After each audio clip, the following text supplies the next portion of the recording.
Buenas tardes. Hoy es 17 de febrero de 2024.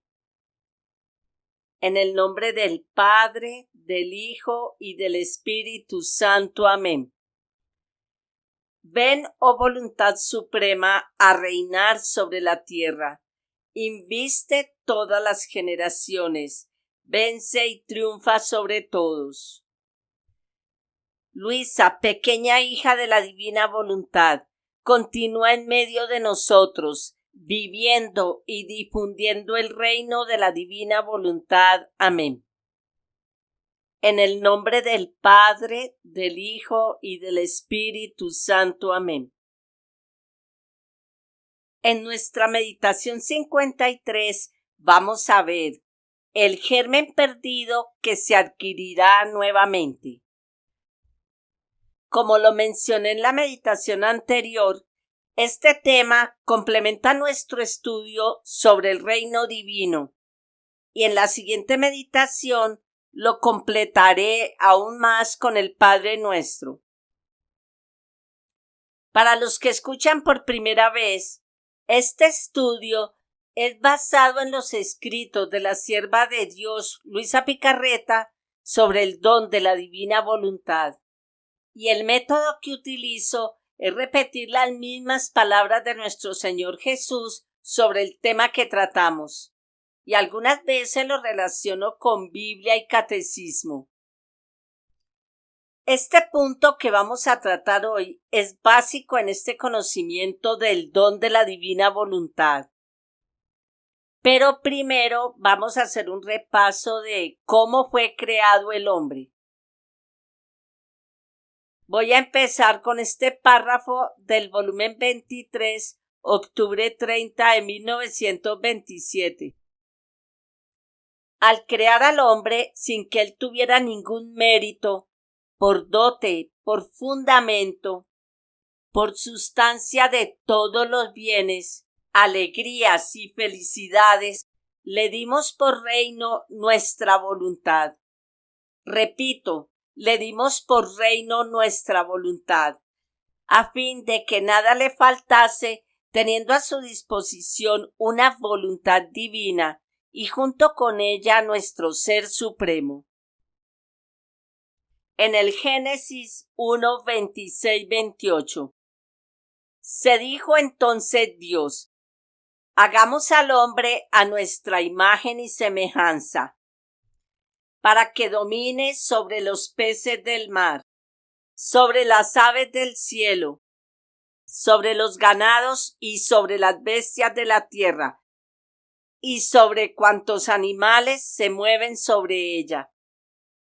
Y creó Dios al hombre a imagen suya, a imagen de Dios le creó, y los creó macho y hembra, y los bendijo Dios diciéndoles: procread y multiplicaos y henchid la tierra, sometedla y dominad sobre los peces del mar, sobre las aves del cielo, y sobre los ganados, y sobre todo cuanto vive y se mueve sobre la tierra. Y en el capítulo 2, versículo 7, formó Yahvé Elohim al hombre del polvo de la tierra, y le inspiró en el rostro aliento de vida, y fue así el hombre ser animado. Plantó luego Yahvé Elohim un jardín en el Edén, al oriente, y allí puso al hombre a quien formara. Yahvé Elohim hizo brotar del suelo toda clase de árboles deleitosos a la vista y buenos para comer. Y en medio del jardín, el árbol de la vida y el árbol de la ciencia del bien y del mal. En el volumen 29, agosto 10 de 1931. Al crear al hombre nuestra divinidad, concurrió nuestra infinita sabiduría, que como artífice y como perito que posee toda la ciencia del arte de saber crear, en nuestra omnividencia vio que para hacer que este hombre fuera nuestro honor y obra digna de nuestras manos creadoras, y nuestra gloria y también la suya, debía ser formado cuerpo y alma, y poníamos nuestra voluntad como vida primaria del alma y del cuerpo. Así que lo que es el alma al cuerpo, nuestra voluntad debía ser para la una y para el otro. Así que la criatura ha sido creada y ha tenido en su principio cuerpo, alma, voluntad humana y divina, todo junto, los cuales debían hacer vida en común con sumo acuerdo. Y nuestra voluntad, que tenía el primado, debía hacerse alimentadora, conservadora y dominadora de esta criatura. En el volumen 34, enero 4 de 1937.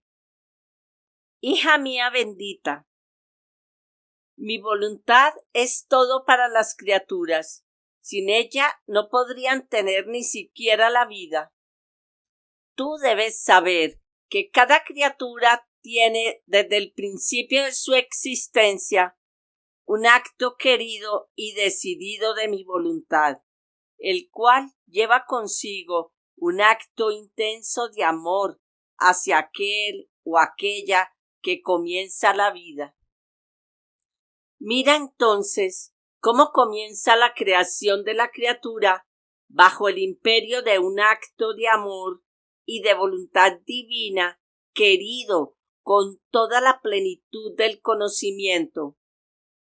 Tanto que estos dos actos, amor y voluntad mía, están dotados de todas las gracias, de potencia, sabiduría, santidad y belleza, de los que vivirá y cumplirá su vida la criatura. Ahora, como ha formado su primer acto querido, no se aparta más de ella, la crea, la forma, la crece, desarrolla su acto obrante para reafirmarla en su acto querido. Así que mi voluntad, mi amor, corren en cada acto humano. Se hacen vida, sostén, defensa, refugio, y circundándola con su potencia, alimentan esta vida. Mi amor la abraza y la tiene estrechada a su seno.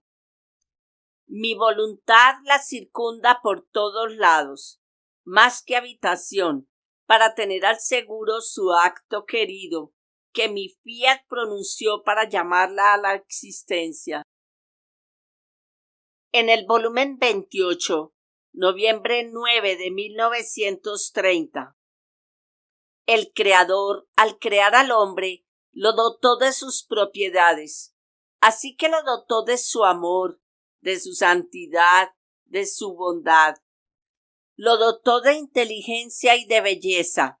En suma, de todas nuestras cualidades divinas dotamos al hombre, dándole el libre arbitrio para que pudiera poner en comercio nuestra dote, engrandeciéndola siempre más, según que más o menos crecía, metiendo también de sus actos en nuestras mismas cualidades divinas, como encargo de trabajo que recibía para conservarse y engrandecer la dote dada por nosotros, porque nuestra sabiduría infinita no quiso poner fuera la obra de nuestras manos creadoras, parto nuestro e hijo nuestro, sin darle de lo nuestro.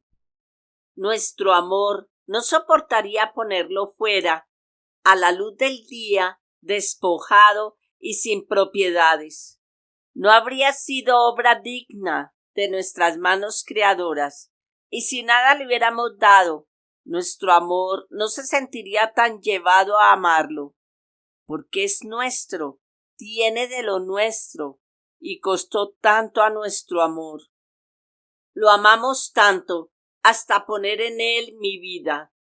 Repito, hasta poner en él mi vida. Dice nuestro divino Maestro, Adán era el pequeño Dios de la tierra. Y en el Salmo 82 y en Juan 10:34 dice, dioses sois. En el volumen 18, agosto 9 de 1925. Al crear al hombre, no fue solo mi voluntad, sino una emanación que salió de nuestro seno, una parte de nosotros mismos que infundimos en él, y por eso lo creamos libre de voluntad, a fin de que creciera siempre en belleza, en sabiduría, en virtud. A semejanza nuestra, él podía multiplicar sus bienes, sus gracias. Oh, si el sol fuera libre de voluntad y pudiera ser de 1, 2 soles, de 2, 4 soles, etc. ¡Qué gloria, qué honor no daría a su Creador! Y cuánta gloria también para él mismo. Sin embargo, lo que no pueden hacer las cosas creadas, porque están privadas de libre albedrío y porque fueron creadas para servir al hombre, lo puede hacer el hombre, porque él debía servir a Dios. Así que todo nuestro amor estaba concentrado en el hombre, y por eso pusimos todo lo creado a su disposición, todo ordenado en torno a él, para que el hombre se sirviera de nuestras obras, como de tantos escalones y caminos para venir a nosotros, para conocernos y para amarnos. Pero ¿cuál no es nuestro dolor al ver al hombre por debajo de nuestras cosas creadas? Es más, transformada por el pecado en fealdad su bella alma, dada por nosotros, y no solo no crecido en el bien, sino horrible al verse. No obstante, como si todo lo que fue creado para él no bastara nuestro amor, para custodiar este libre albedrío, le hicimos el don más grande que superó todos los demás dones. Esto es, le dimos nuestra voluntad como preservativo, como antídoto, como preventivo y ayuda a su libre voluntad. Así que nuestra voluntad se puso a su disposición para darle todas aquellas ayudas de las cuales el hombre tuviera necesidad. Así que nuestra voluntad le fue dada como vida primaria y acto primero de todas sus obras. Debiendo él crecer en gracia y belleza, tenía necesidad de una voluntad suprema que no solo hiciera compañía a su voluntad humana, sino que se sustituyera al obrar de la criatura. Pero también este gran don despreció y no lo quiso conocer. ¿Ves entonces cómo nuestra voluntad entra en la vida primaria de la criatura y mientras tiene su acto primero, su vida, la criatura crece siempre en gracia, en luz, en belleza? Conserva el vínculo del acto primero de su creación. Y nosotros recibimos la gloria de todas las cosas creadas, porque sirven a nuestra voluntad obrante en la criatura, única finalidad de toda la creación. En el volumen 2, octubre 24 de 1899. El hombre es una reproducción del ser divino. Y en el volumen 12, febrero 24 de 1919. El hombre, la obra maestra de la potencia creadora, donde el Eterno, no a gotitas, sino a olas, a ríos, ponía su amor, su belleza, su maestría, y llevado por el exceso de amor, se ponía a sí mismo como centro del hombre. En otros capítulos, nuestro Señor se refiere al hombre como mi joyel. Repasemos nuestro catecismo. En el numeral 375. La Iglesia, interpretando de manera auténtica el simbolismo del lenguaje bíblico a la luz del Nuevo Testamento y de la tradición, enseña que nuestros primeros padres, Adán y Eva, fueron constituidos en un estado de santidad y de justicia original. Esta gracia de la santidad original era una participación de la vida divina. Y en el numeral 376, por la irradiación de esta gracia, todas las dimensiones de la vida del hombre estaban fortalecidas. Mientras permaneciese en la intimidad divina, el hombre no debía ni morir ni sufrir. La armonía interior de la persona humana, la armonía entre el hombre y la mujer, y por último, la armonía entre la primera pareja y toda la creación constituía el estado llamado justicia original. Con lo que acabamos de meditar, nos damos cuenta en qué altura se encontraba Adán. Veamos qué pasó cuando cometieron el pecado original. En el volumen 21, abril 8 de 1927, Adán cayó de un punto altísimo. Él había sido puesto por su Creador en un punto tan alto que sobrepasaba la altura del cielo, de las estrellas, del sol. Con vivir en mi voluntad, moraba por encima de todo, en Dios mismo. ¿Ves entonces desde dónde se precipitó Adán? De la altura desde donde cayó. Fue un milagro que no pereciera del todo. Pero si no murió, el golpe que recibió en la caída fue tan fuerte que fue inevitable quedar lisiado, deshecho y deformado de su insólita belleza.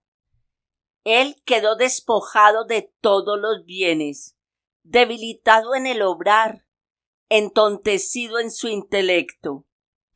Una fiebre continua lo debilitaba, que debilitándole todas las virtudes, no sentía más la fuerza para dominarse.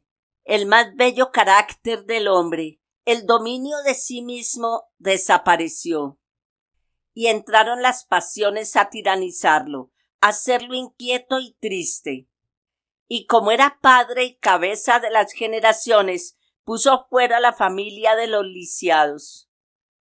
Hija mía, Adán cayó tan bajo porque se sustrajo de una voluntad expresa de su Creador, en la cual venía encerrada la prueba para probarlo en su fidelidad hacia aquel que le había dado la vida y todos los bienes que poseía.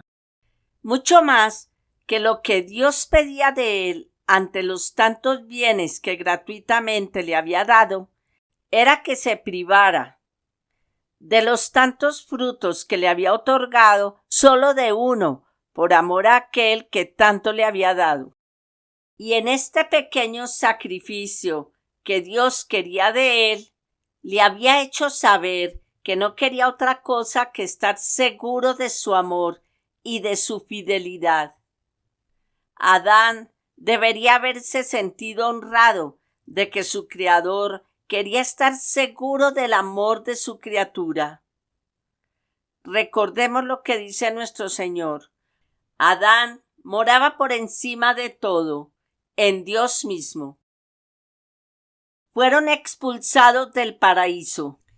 En el volumen 30, diciembre 6 de 1931. Existe una sentencia dicha por nosotros en el paraíso terrestre. Aquí no se entra. Este es lugar solo para quien hace y vive en nuestra voluntad. Y por eso las primeras criaturas fueron puestas fuera, poniendo un ángel de guardia a fin de que les impidiera la entrada. Nuestra voluntad es paraíso terrestre en la tierra y celestial en el cielo de las criaturas. Y se puede decir que un ángel es puesto a guardia de ella. Pongamos mucha atención a los capítulos siguientes. En el volumen 14, septiembre 24 de 1922, dice: todo el mal en el hombre es que ha perdido el germen de mi voluntad. Por eso no hace otra cosa que cubrirse con los más grandes delitos que lo degradan y lo hacen obrar como loco. Oh, cuántas locuras están por cometer. Justa pena, porque quieren tener por Dios al propio yo. En el volumen 33, noviembre 24 de 1935. El amor en Adán antes de pecar era perfecto, total. Mi voluntad tenía su vida en él, de modo que la sentía más que su misma vida. En cuanto pecó, la vida de mi fiat se retiró y le dejamos la luz porque él sin ella no podía vivir, habría regresado a la nada. Al crearlo, hicimos como un padre que pone en común sus bienes y su misma vida con su propio hijo. Ahora, éste desobedece, se revela al propio padre. El padre con dolor es obligado a ponerlo fuera de sus habitaciones, no haciéndole más poseer ni sus bienes en común ni su vida, pero es tanto su amor que aunque lejano, no le hace faltar las cosas necesarias, los medios de estricta necesidad, porque sabe que si el padre se retira, la vida del hijo se termina. Así hizo mi divina voluntad, retiró su vida, pero dejó su luz como ayuda, sostén y como medio necesario para que su hijo no pereciera del todo. Ahora, con retirar su vida, todas las cosas y obras de Dios quedaron veladas para el hombre. Él mismo, velada la inteligencia, la memoria, la voluntad, quedó como aquellos pobres infelices moribundos, que cubriéndose la pupila con un velo delgado, no ven más clara la vida de la luz. En el volumen 30, mayo 8 de 1932. Adán, con sustraerse de nuestra voluntad, detuvo el curso de los dones que debía dar a su amada criatura. Si hubiera podido, habría forzado a Dios a la inmovilidad. Nuestro ente supremo, al crear a la criatura, quería estar en correspondencia continua con ella. Quería dar ahora un don y ahora otro. Quería darle tantas bellas sorpresas jamás interrumpidas. En cuanto hace su voluntad, sin hablar, dice a su Creador: retírate, no tengo dónde poner tus dones.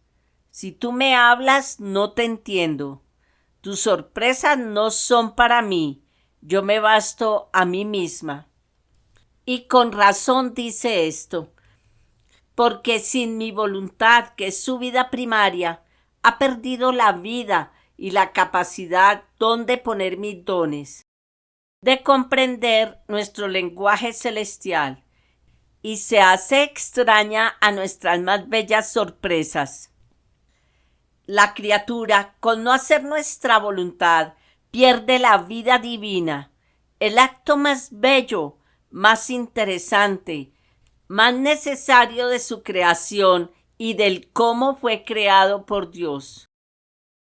He aquí por qué, en cuanto el hombre se sustrajo de nuestro fiat, se desordenó de modo que a cada paso vacilaba, porque se separó, rechazó el acto vital de su vida y del acto estable y permanente que debía vivir con él como una sola vida, cual es nuestra divina voluntad. De modo que nos sentimos inmovilizados por el hombre, porque queremos dar y no podemos, queremos decir y no nos entiende. Y como si de lejos hiciéramos oír nuestros dolorosos lamentos con decirle: oh hombre, basta, vuelve a llamar en ti aquella voluntad que rechazaste.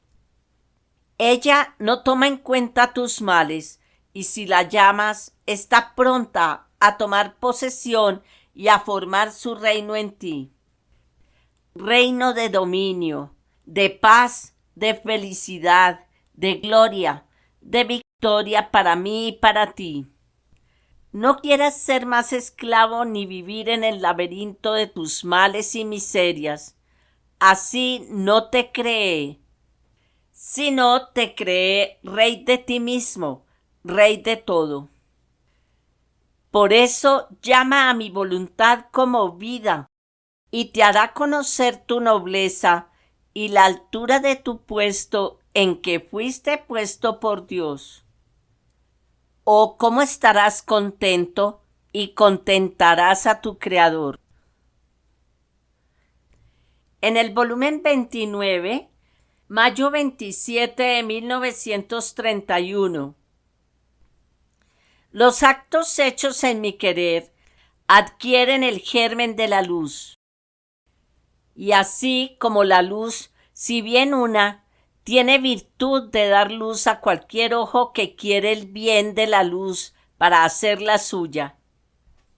Así los más pequeños actos hechos en mi querer divino, como es inmenso y envuelve a todos, el más pequeño acto se convierte en luz y defensa de todos. Y no solo esto, sino que corresponde a su Creador del amor, gloria y adoración que con derecho espera y exige de las criaturas. Los actos hechos en mi querer tienen siempre lo prodigioso y por sí mismos dicen: somos la defensa de todos. Estamos entre el cielo y la tierra para defender a las criaturas y con nuestra luz somos luz de cada mente. Somos los defensores de nuestro Creador, con repararle con nuestros actos perennes las ofensas que de la tierra se elevan. Y además, el bien es siempre bien.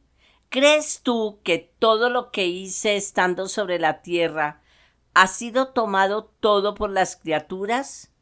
De ningún modo. ¿Cuánto queda todavía? Pero con esto no se puede decir que no hay bien.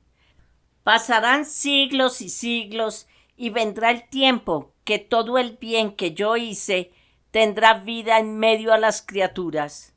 Lo que no se toma hoy, otras criaturas lo pueden tomar mañana, en otras épocas.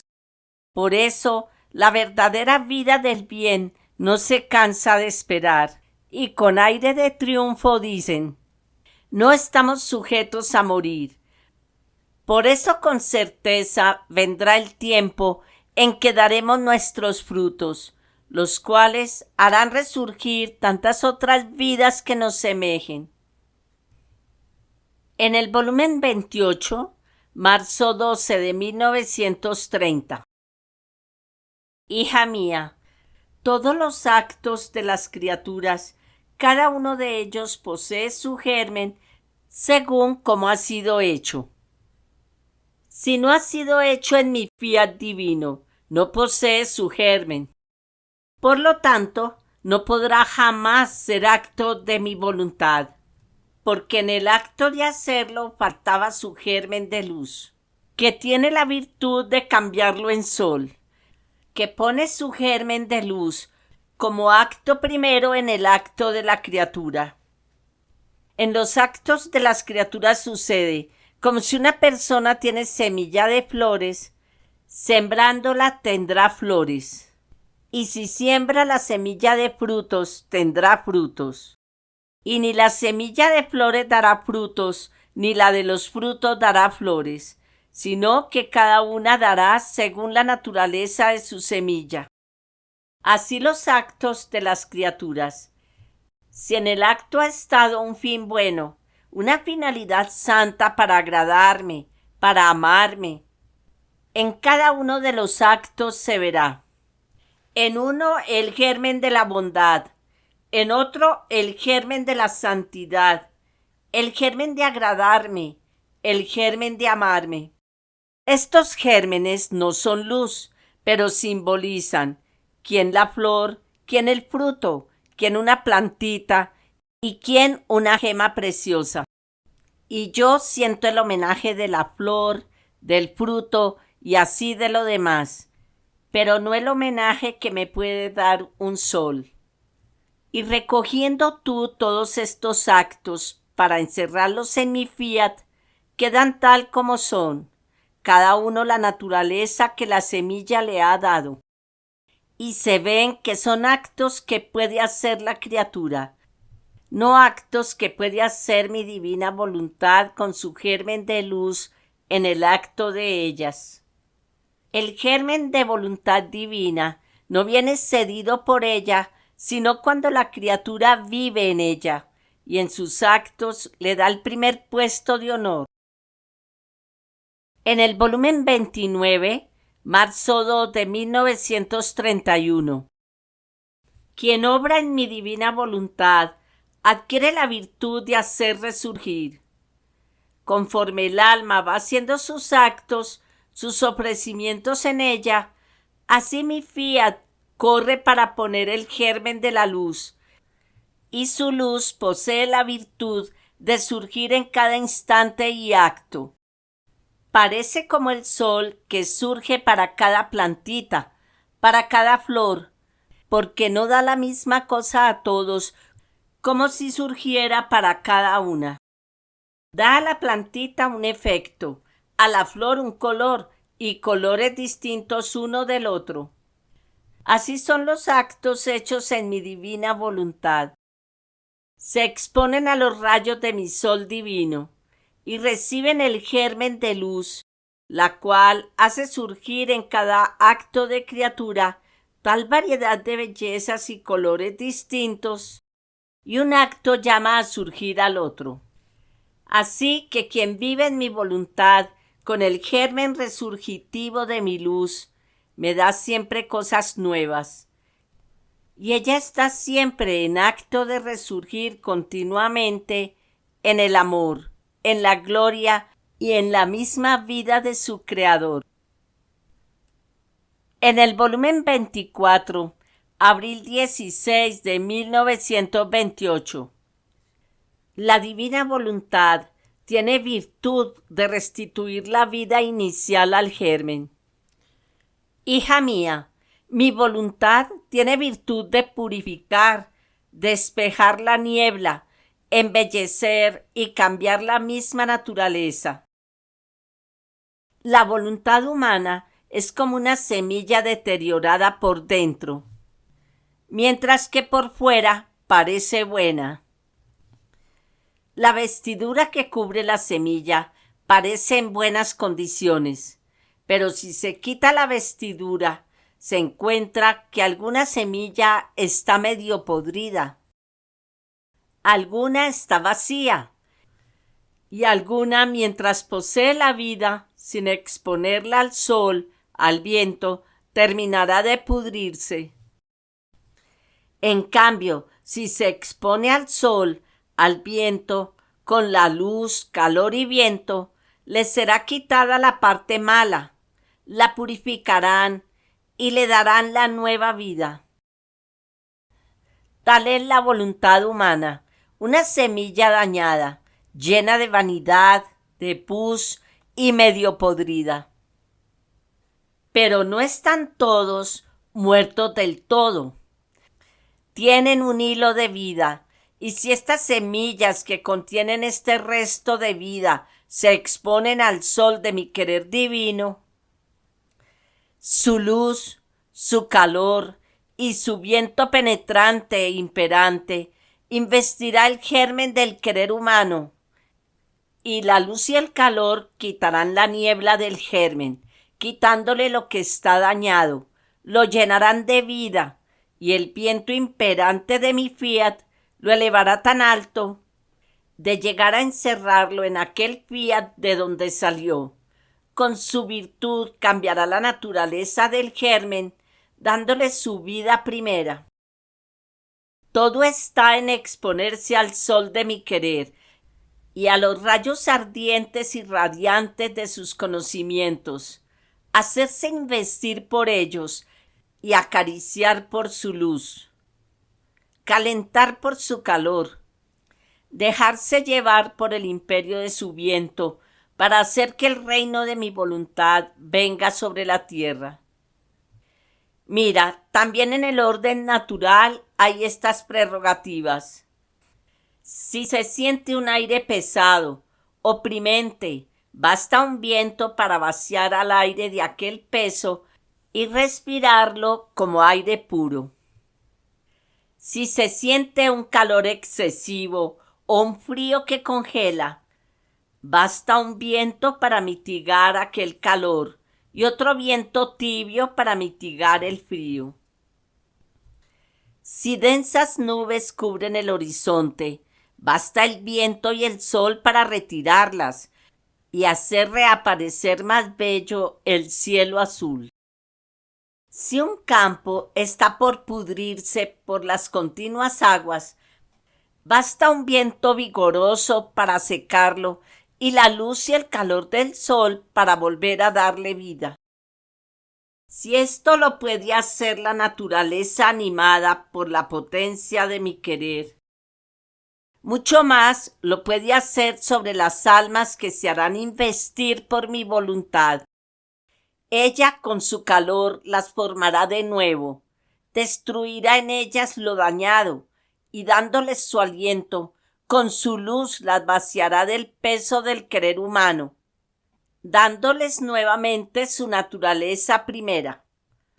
Y si Adán cuando pecó, corrompiendo el germen de su querer, mi voluntad no se hubiese retirado de él, la luz y el calor de mi querer inmediatamente lo hubieran rehecho.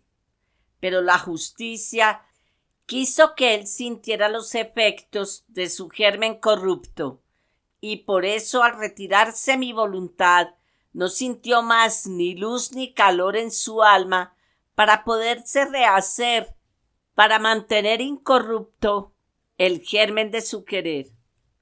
¿No es tal vez esto el reino de mi voluntad, que ella quiere regresar de nuevo en medio de las criaturas, y más que sol, quitar la corrupción al germen de ellas para poder reinar y dominar en medio de la familia humana? En el volumen 27, octubre 27 de 1929. Hija mía, el reino de mi divina voluntad no podía venir a la tierra antes de mi venida, porque no había ninguna humanidad que poseyera, por cuanto a criatura es posible, la plenitud de mi fiat divino. Y no poseyéndola, no había ningún derecho, ni según el orden divino, ni según el orden humano. El cielo estaba cerrado, las dos voluntades, humana y divina, estaban como en hostilidad. El hombre se sentía imposibilitado para pedir un bien tan grande, tanto que ni siquiera lo pensaba, y Dios, por derecho de justicia, estaba imposibilitado para darlo. Dios y la criatura se encontraban antes de mi venida a la tierra, como la tierra y el sol. La tierra, no poseyendo la semilla, que rompiéndola forma el brote para poder formar la planta de aquella semilla. Y el sol, no encontrando el brote, no puede comunicar los efectos que posee para poder formar con su virtud vivificadora el desarrollo y la formación de aquella planta. Así que tierra y sol están como extraños entre ellos. Se puede decir, si tuvieran razón, que se mirarían como en rivalidad, porque la tierra no puede producir y recibir aquel bien, y el sol no lo puede dar.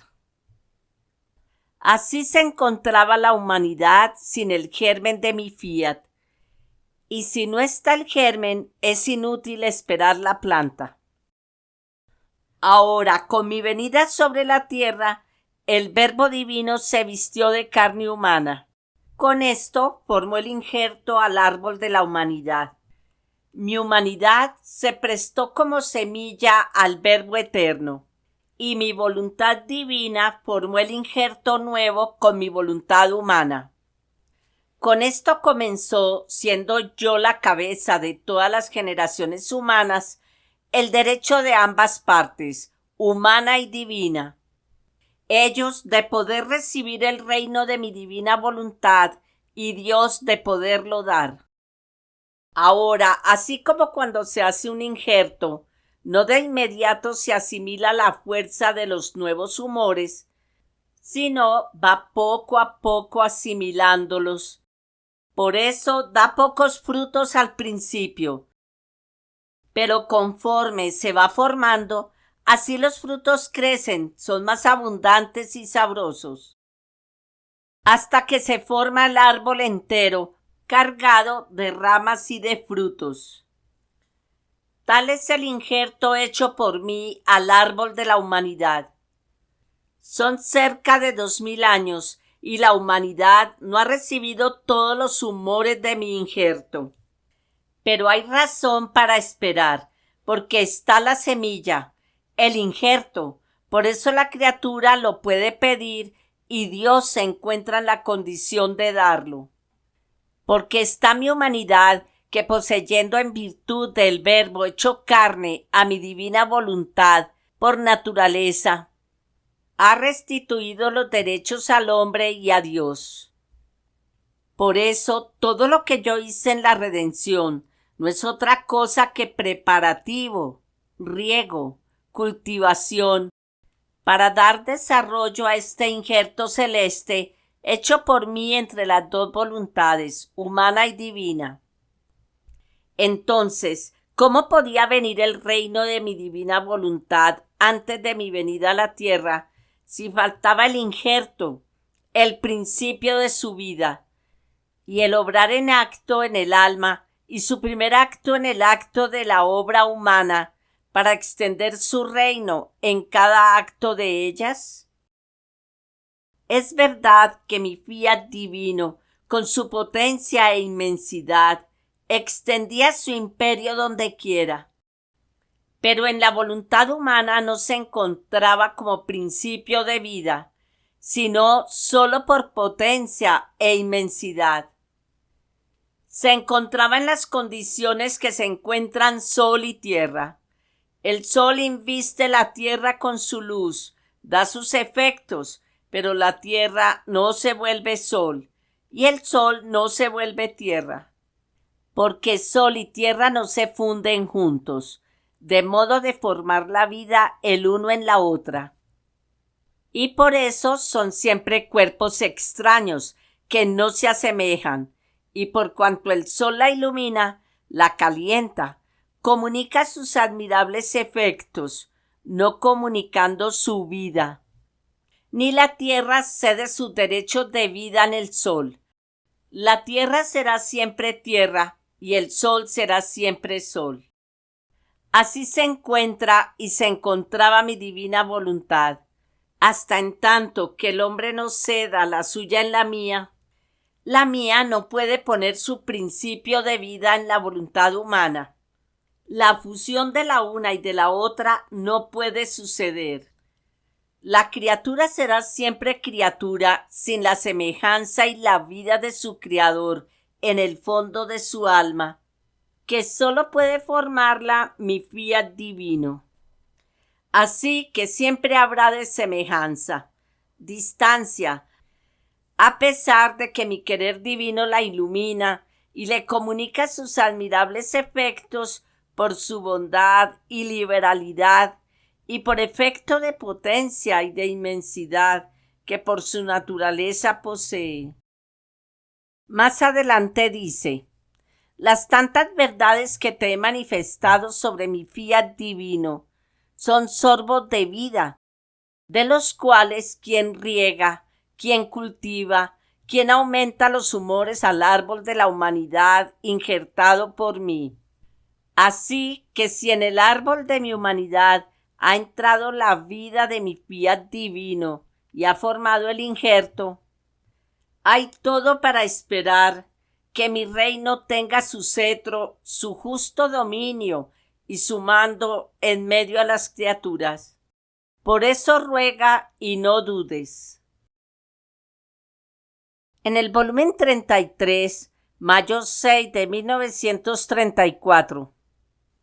Con restablecer el reino de mi voluntad en la criatura, yo hacía el acto más grande, acto que solo puede hacer un Dios. Esto es, poner a salvo mi misma vida en la criatura. Y salvándome a mí mismo, todos serán puestos al seguro. No más peligros porque tenían una vida divina en su poder, en la cual habrían encontrado todos los bienes que quisieran. Por eso mi redención, mi vida, mis penas, mi muerte, servirán para disponer a las criaturas a un bien tan grande, y como preparativo al gran portento del reino de mi voluntad en las generaciones humanas. Y si aún no se ven los frutos, la vida de él, esto no dice nada, porque en mi humanidad está el germen, la vida de mi fiat, y este germen posee la virtud de formar la gran generación de tantas otras semillas en los corazones para regenerar en ellos el restablecimiento de la vida de mi voluntad en las criaturas. Por eso, no hay acto hecho por el ente supremo que no salga de nuestra voluntad, y es tanto su amor que se pone como vida en nuestro acto, y como vida reclama sus derechos, porque quiere desarrollar su vida. Por eso, ¿cómo podía yo venir a redimir si no restituía estos derechos a mi voluntad? Estos derechos para venir a redimir le fueron restituidos en mi Madre Celestial, en mi humanidad, y sólo porque tuve estos primeros derechos pude venir a redimir. De otra manera, no encontraría ni el camino, ni el lugar donde descender, y mi humanidad se comprometió con ella, por vía de penas, a restituirle estos derechos de hacerla reinar a su tiempo en la familia humana. Por eso tú ruega, y unida conmigo, no escatimes el sacrificio de tu vida por una causa tan santa y divina, y de amor más heroico y grande hacia todas las criaturas. En el volumen 24, agosto 6 de 1928. Hija mía, mi voluntad es luz, y la prerrogativa y virtud de su luz es vaciar al alma que se hace dominar por ella de cualquier pasión, porque su luz se mete dentro, como centro, y con su calor y con su luz vivificadora se deshace de cualquier peso humano y vivifica y convierte todo en germen de luz y forma en el alma la nueva vida sin germen de mal, toda pura y santa como salió de nuestras manos creadoras. De modo que esta afortunada criatura no puede temer de hacer mal a ninguno, porque la verdadera luz no hace jamás mal a nadie, sino más bien lleva a todos el bien que contiene mi luz vivificadora. Ni puede temer de recibirla, porque la verdadera luz es intangible de recibir ni siquiera la sombra del mal.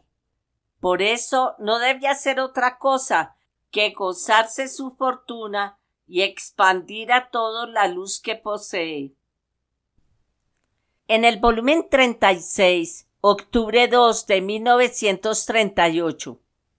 Hija mía, conforme la criatura entra en nuestra voluntad para hacerla suya, ella hace suya la nuestra y nosotros hacemos nuestra la suya. Y en todo lo que hace, si ama, si adora, si obra, si sufre, si reza, nuestro querer forma el germen divino en sus actos, y oh, cómo crece bella, fresca, santa.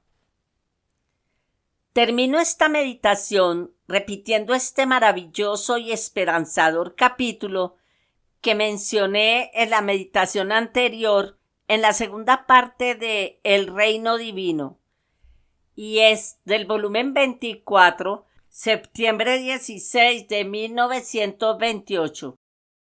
Hija mía, el germen con el cual fue concebida la soberana celestial fue tomado de la estirpe humana, porque también ella tuvo su vida humana como todas las otras criaturas, como la tuve también yo.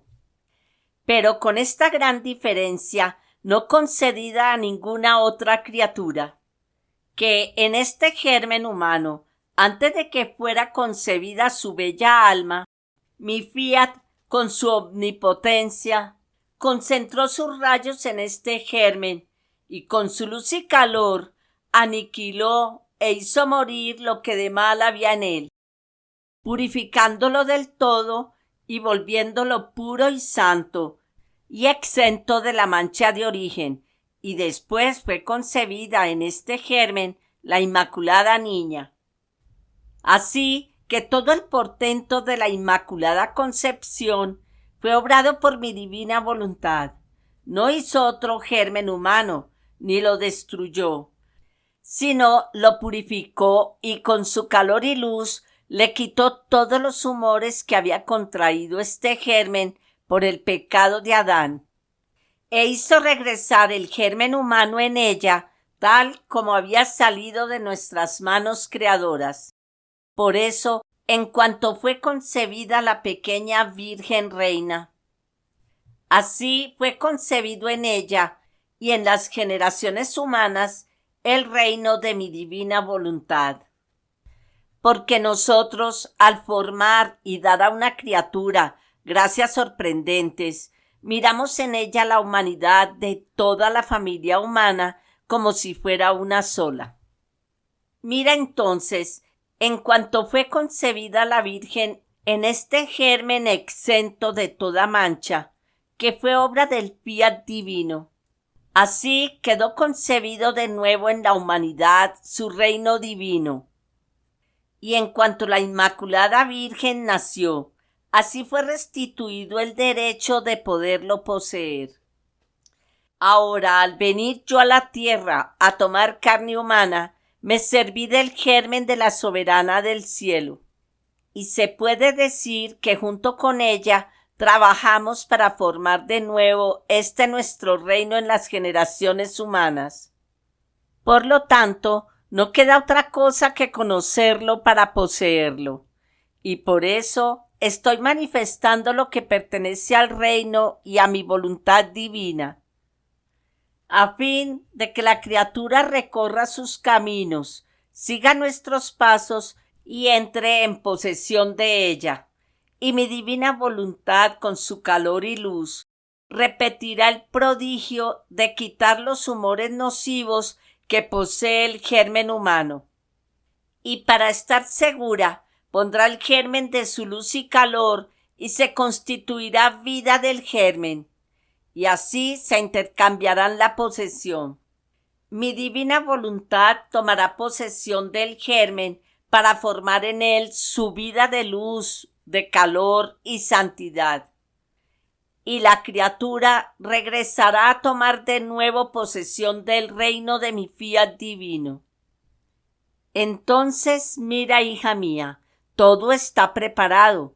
No se necesita otra cosa que hacerlo conocer. Y por eso yo tengo tanta premura de que se conozca lo que respecta a mi divino querer, para poner en las criaturas el deseo de poseer un bien tan grande, a fin de que mi voluntad, atraída por los deseos de ellas, pueda concentrar sus rayos luminosos y con su calor cumplir el prodigio de restituir el derecho de poseer su reino de paz, de felicidad y de santidad. Recordemos que nuestro Señor dice que con este don el hombre adquirirá nuevamente la semejanza con su Creador, que perdió con el pecado original. La semejanza va en el obrar, en el vivir. Veamos qué hubiera pasado si Adán no hubiera pecado, pero Eva sí. En el volumen 15, junio 6 de 1923, nuestro Señor, hablando de Adán, cuando Eva le ofreció el fruto, dice: si en cambio hubiese sentido desagrado al mirarlo, aburrimiento, fastidio al oír las palabras de Eva, disgusto al comerlo, Adán no habría pecado. Más bien habría hecho el primer acto heroico en su vida, resistiendo y corrigiendo a Eva por haber hecho eso. Y él habría permanecido con la corona imperecedera de la fidelidad hacia aquel a quien tanto debía y que tenía todos los derechos de su sujeción. Entonces vemos que, al no pecar Adán, el germen humano se hubiera conservado puro e intacto como salió de las manos creadoras, y la divina voluntad obrante hubiera continuado en él como al principio, cuando fue creado, como nos lo enseña nuestro Señor, que la criatura ha sido creada y ha tenido en su principio cuerpo, alma, voluntad humana y divina, todo junto, los cuales debían hacer vida en común con sumo acuerdo.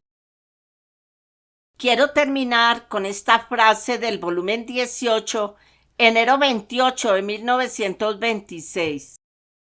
La finalidad primaria de mi venida a la tierra fue precisamente esto, que el hombre regresara al seno de mi querer como salió de él cuando fue creado.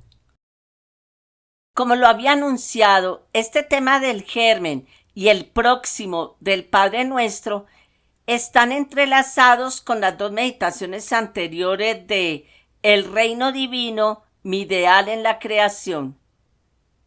En la voluntad de Dios siempre.